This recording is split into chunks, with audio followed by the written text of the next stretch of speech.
muganda wange ekintu kye bakutisa onookisobola.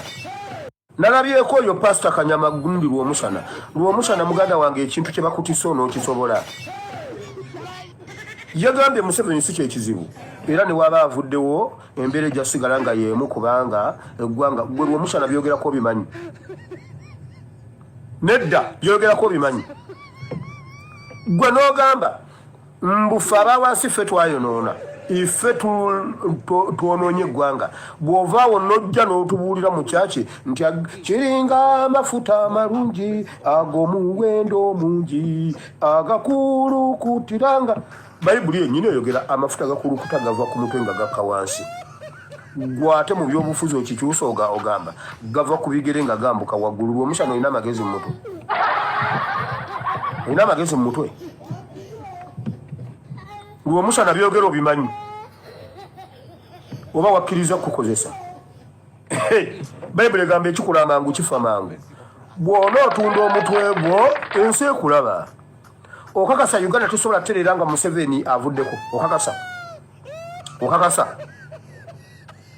His Excellency Kyagulanyi alina ekintu kyeyayogedde ku interview emu oba yabadde ne Murodekai n'agamba bw'ati.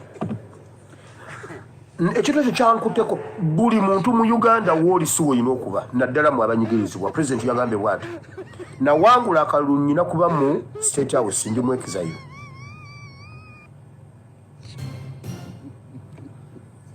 Waiswa Mufumbira alina kuba MP yawangula akalulu ali mu kkomera. Abantu ba bulijjo be bamuteekayo ggwe lw'omusana otuleetako wano agaviiri ga Bakabushi. Nedda otuleetako wano Bakabushi wo oyo Bakabushi bamusalanga dda mu G9 gye basalanga ne bamukola bwe bati.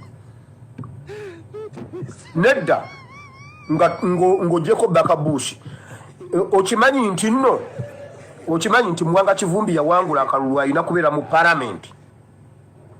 Olwaleero ali mu tumanyi waali olyoka ojja ogambe okakasa ekizibu kya Uganda ye muntu alya. Simanyi mbukubanga nabo mladda ku Museveni naye ng'okyali ekintu noyise ekipapula mu ddirisa ly'emmotoka n'okisuula Uganda tesobola kutereera. Lw'omusana olina amagezi. Olina amagezi mu katwako kakukulanga enkuyo. Nedda kakatwa kakulinga enkuyo okakasa ekizibu kya Uganda be bannayuganda ba wansi.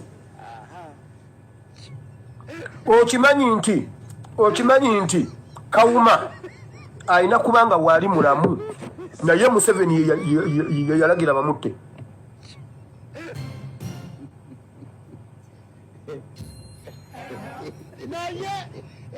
Okimanyi nti abaana bali mu diaspora naye nga balina kuba Uganda.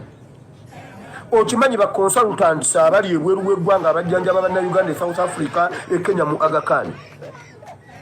Okimanyi bawanganguka balemererwa okujjanjabira e Uganda obasanga ebweru nga be ba consultant olina amagezi mu mutwe gwe lw'omusana. Otuleetako wano ekibiribiri ekikaka. Olalala lapika olunyama naye wakawambwa. Namalana ugangente. Oyo wakawambwa gw'oyina. Mu kifo ekyokubuulira enjiri wafuuka motivational speaker. Soma ebyawandiikibwa nnyonnyole ebyawandiikibwa. Ekirungi ba motivational speaker mwafunye akaana akato. Omwana kyankolera ba motivational speaker. Kati yagambye bugingo bulijjo okukyanga manyi oli musajja wa Katonda naye okuva Katonda lwe yakweganye. Nze mbuuza bulijjo ebintu by'otugamba weetuma wekka. Oddangamu. Nedda oddangamu. Oddangamu. Nedda oddangamu.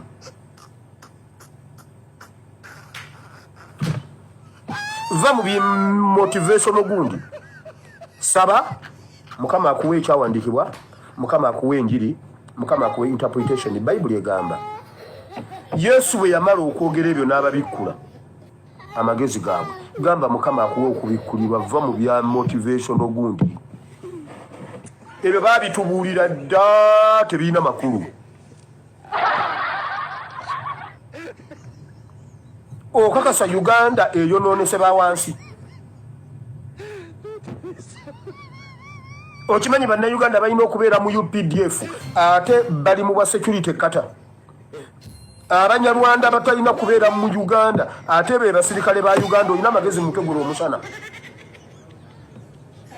Akato kakulinga akalevu k'emmindi.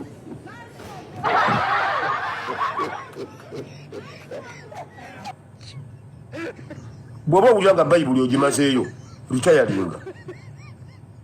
ritayalinga naye totubulira busiru. Bw'oba owulira nga ebyawandiikibwa byomanyi mu Bayibuli bye bakugamba bye bakuwa bye wajja okulaminze nga biweddeyo, ritayalinga ogende mu byafaayo nti gwe Ssaabasumba eya ritayalinga ng'okyayina akanyama. Abo be bayita abaana ba Nuupu.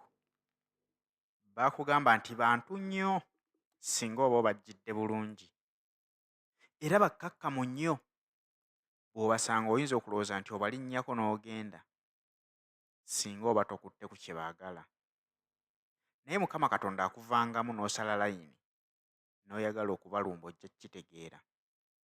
Musajja wattu bw'atyo Pasita Kanyama akafiiriddemu.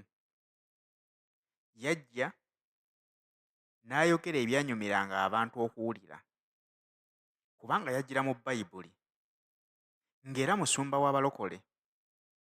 N'alaga bannayuganda n'abazibula amaaso nti abasumba be mugoberera si basumba naye babbi. Abo bakootingamu ebyawandiikibwa ebibafevalinga, banoonyamu ebyawandiikibwa ebibawa okulya. Bwe bajja gye muli ne basooka babakenenula, nammwe ate ne mukkiriza ne muziwaayo.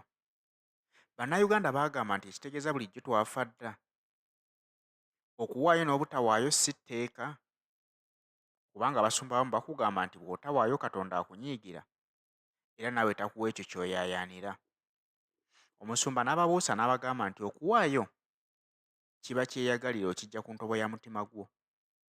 So nga ate ne bw'oba wandyagadde okuwaayo naye nga toyina, Mukama akusaasirirayo akebera mitima n'amanya nti ono yandyagadde naye sinnamuwa. Omukulu abadde afunye obuganzi bannayuganda naye yasaze layini n'ayingirira ebyobufuzi. Bw'ayingiridde ebyobufuzi ate n'adda mu kudifendinga sayidi enkyamu, awo we kaggwereddemu. Bannayuganda bamugamba nti salawo kimu, oyingidde ebyobufuzi tuleppuke oba osigalayo mu busumba obuulire ebyawandiikibwa. Okusalawo kuli mu mikono gye, kubanga kyansi akyagiina okuddamu okwegulira obuganzi oba okufuuka ekisekererwa ng'abasumba be tulinawo ensangi zino.